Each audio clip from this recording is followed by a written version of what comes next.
Hey everybody, welcome back to the Fraudiophile. I'm Eric. Welcome back. This is only the third video I've made, so everybody that's subscribed so far, thank you very much. If you're new to the channel, please go ahead and subscribe. I'm trying to build a little bit of a community here. And yeah, let's today talk about music from my home state. My home state is Minnesota. So I've lived pretty much my entire life in the southeastern part of the state. We spent some time in the Twin Cities as well, but spent pretty much my entire life down here in the southeast corner of the state. So we're a little bit different here in Minnesota. We are known as being very provincial. We have a lot of strange sayings that are specific to Minnesota that you won't hear anywhere else. I think one of those is you probably grew up playing a game when you were a kid called Duck, Duck, Goose. Here in Minnesota, we call it Duck, Duck, Grey Duck. Another thing, we never refer to soda or Cokes in that manner. Everything here is pop. I think it's the long winters that we have, although this year has been a nice break from our usual Minnesota winters. But it makes us kind of a different breed and very provincial. So let's talk about Minnesota music today. I'd love to hear also in the comments where you're from. Please tell me about what kind of music comes from your state. And if you're so inclined, go ahead and make a video about music in your state as well. So let's start talking about Bob Dylan. So Bob Dylan is from northern Minnesota, from Hibbing area up on the Iron Range. Really got his start here in Minnesota. Did a lot in Minneapolis, and then branched off to New York. So even though Bob hasn't had a whole lot to do with Minnesota lately, we still claim him as one of us, even though he spent most of his career and his life outside of the Minnesota area. I've got probably close to about a dozen Dylan records in my collection. Never really got into him that much when I was younger. Had a lot of friends that were into Dylan, and always heard him around. But the older I've gotten, the more I listen to Bob, and rarely does a week go by that I don't listen to at least one of my Dylan records or streaming while I'm out doing something. So first one on the list, as always, Bob Dylan. Next group I'd like to talk about from Minnesota is the Jayhawks. So if you've not heard the Jayhawks, this is very what I would consider Americana music. Very roots-based, great harmonies. This album is my favorite of all of the Jayhawks records. I got a couple of these in my collection. This is Tomorrow the Green Grass, which has the song Blue, which was very popular in the late 90s. Has a lot of other fantastic songs on here as well. The Jayhawks are still active. They pretty much all live in the Minnesota area and still perform quite often. One of the main places they perform on a yearly basis is First Avenue. So First Avenue is a club that is in downtown Minneapolis, kind of the epicenter of the whole Minnesota music scene. So First Avenue is a club that holds about 1,500 people. Attached to it is the 7th Street Entry, which is a much smaller venue. So a lot of groups, a lot of Minnesota musicians really get their start playing at the 7th Street Entry. And then if you're able to move from the entry to the main room at First Avenue is a huge jump for the careers of these bands. A lot of great clubs in Minneapolis area, 400, the Turf Club for smaller venues, larger venues for larger concerts. We're starting to see the Palace Theater has really blown up. I believe the Palace holds about 3,000 people. The Armory in downtown Minneapolis is an old armory building from the 1930s or 40s, I believe, that's been completely redone. We've been there for a few shows that holds about 6,000 people. Going up from there, then you jump up to the Xcel Energy Center, which is where the Minnesota Wild play. Holds about 18,000 people. We've been there for at least a half dozen, if not more, concerts. And then for the really big shows indoors is US Bank Stadium, which is where the Vikings play. You still have some concerts occasionally outdoors at Target Field, which is the home of the Twins, as well as Huntington Bank Stadium, which is the home of the Gopher football team. Next one I want to talk about is the Replacements. So the Replacements got their start in the early 80s in the Twin Cities. We're part of that big Twin Cities music scene that included bands like Husker Du and Soul Asylum were some of the big bands of that early 80s scene.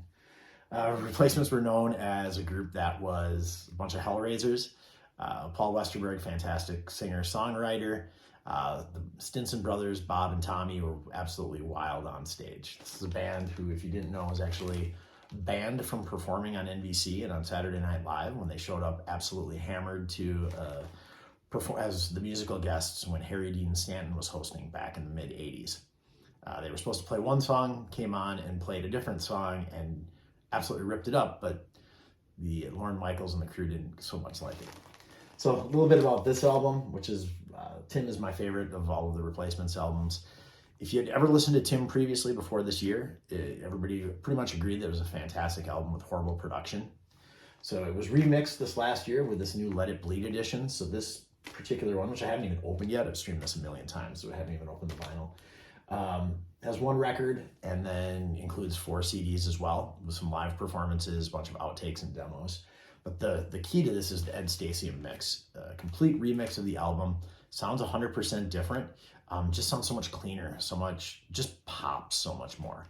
And it really is a fantastic representation of what the Replacements were at that time, and really what they could have become. You know, the Replacements were one of those bands that, based on their songwriting, the way they played, could have been absolutely massive. But I think the way they acted, I think the way that they approached things kind of kept them from being one of the biggest bands in America, and really that's how they liked it. Paul Westerberg now has kind of retreated back still lives in the Twin Cities area, I believe, or it might be in New York, retreated back, and you don't hear a whole lot from Westerberg much. And then the band doesn't play very often anymore. Every once in a while they'll get together and play some shows. They played at Midway Stadium a few years ago with another band that I'm going to talk about next, which is truly one of my favorite bands from the last 10, 15 years. That band is the Hold Steady. So this is Boys and Girls in America, my favorite of all of their albums. Got pretty much their entire discography here on vinyl. Hold Steady is a band that consists of some people who are from Minnesota, and some that are not. So Craig Finn is the leader of the band. Craig is the singer-songwriter, an absolute wonderful storyteller. If you've never heard of the Hold Steady, I suggest pulling up Spotify or whatever your streaming method is. Listen to a few of their songs. For some, it's an acquired taste. Craig is not what I would call your classic rock singer. Does a lot of sort of talking, especially on the first few albums. Later albums, he's taken more of a true singer role. But the guitar riffs are absolutely awesome. It's just straight ahead, I would call it almost bar rock. Like, just, if you like riffs from bands like Thin Lizzy, any of that kind of late 70s rock, that's where they are based in. But the storytelling is phenomenal. They are truly one of my favorite bands. Love seeing Hold Steady. As you can see, the shirt I'm wearing, speaking of provincial, I'm wearing my Minnesota Twins Hold Steady shirt. Been lucky enough to see them probably 6 or 7 times. The most exciting show that I've seen and can remember was when we saw them in November of 2021. So when COVID hit, obviously bands quit playing, people quit going out to see live music, and it impacted a lot of people, including myself. I mean, rarely do we go more than 2-3 months without going and seeing a concert, my wife and I. And during COVID, that's all we wanted to do: go see a band, get outside, get together with people, and have that shared experience. And in November 2021 at First Avenue, the club I mentioned before, is where we were able to see the Hold Steady. It was the first time they had performed in a couple of years. And it was like a religious experience. I mean, I don't know if I've ever seen my wife so excited at a concert, the way she was dancing and just letting loose. And it was just absolutely what we needed after that nearly 2 years of being locked down without seeing live music. Love everything about the band. Tad Kubler, lead guitarist, is fantastic. The most recent time we saw them was this last year at the Minnesota State Fair, which, if you want to talk about provincial, there's not many things that are more Minnesota than the Minnesota State Fair.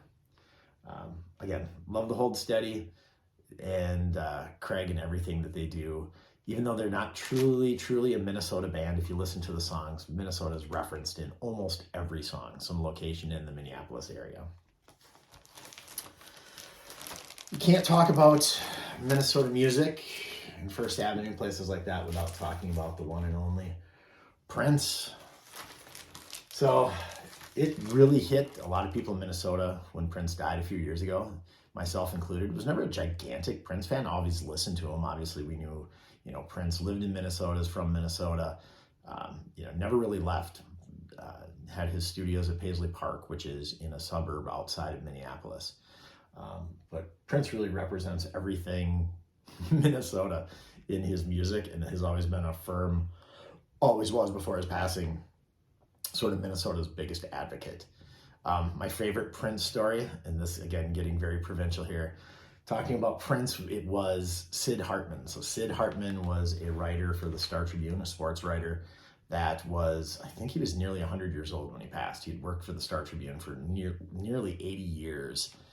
And at the Super Bowl, Prince was walking away. This was the Super Bowl where Prince was performing as the halftime show. Sid, in his 80s, or almost 90 years old, was chasing after him, yelling, "Prince, Prince, come here, I want to talk to you."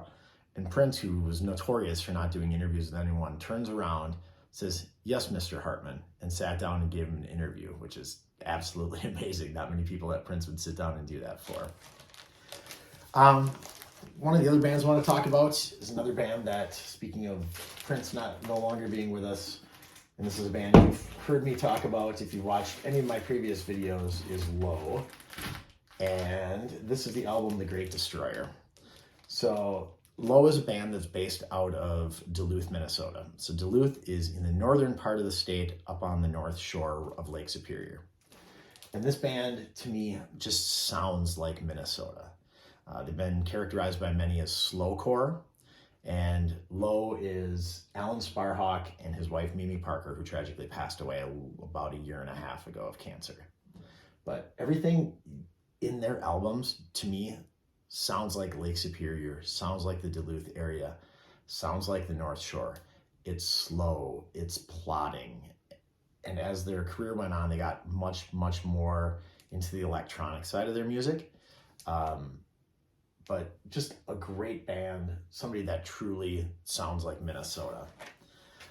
Wanted to mention a few other groups too that I don't have any vinyl of today, that some will probably be added to my list of Minnesota bands. I mentioned earlier that early 80s scene that the Replacements were part of, with Husker Du and Soul Asylum. So Dave Perner from Soul Asylum still lives in the Minneapolis area and performs up there. Husker Du was a band with, I think it was like a proto-punk band in the mid to late 80s. Bob Mould was one of the driving forces of that. We were able to see him actually, that Hold Steady concert I mentioned at the State Fair this last year. Bob Mould also opened for them with his band. And yeah, they're just fantastic sort of speed, I don't even know how you describe it, kind of speedy proto-punk music. I mentioned Prince earlier. Just can't talk about Prince without talking about Morrissey and the Time. Of course, everybody knows Jungle Love, which is one of the best R&B songs of the 80s. Jimmy Jam and Terry Lewis are also from the state of Minnesota, some of the biggest producers out in LA during the late 80s. Produced a lot of the work that was done by Janet Jackson and a lot of other R&B. Yeah, Semisonic is another band that I wanted to mention as we get to the closing time of this video. Can't go without talking a little bit about Semisonic and Dan Wilson. So another Twin Cities band, have all of their CDs, but really don't have any of their vinyl. So that's hopefully coming to the collection at some point. Great songwriters. Everybody knows the song Closing Time. Dan Wilson has gone on from there to become a gigantic songwriter, actually writing songs for Adele and many other huge pop superstars. So that's music from my state where I'm from. I'd love to hear in the comments where you're from, what your favorite bands are from the state where you are from. If you would like to, please subscribe to my channel. I'd really like if you were able to do that. Hit the notifications if you want to be notified next time I make a video. Thanks a lot, and hey, have a good one.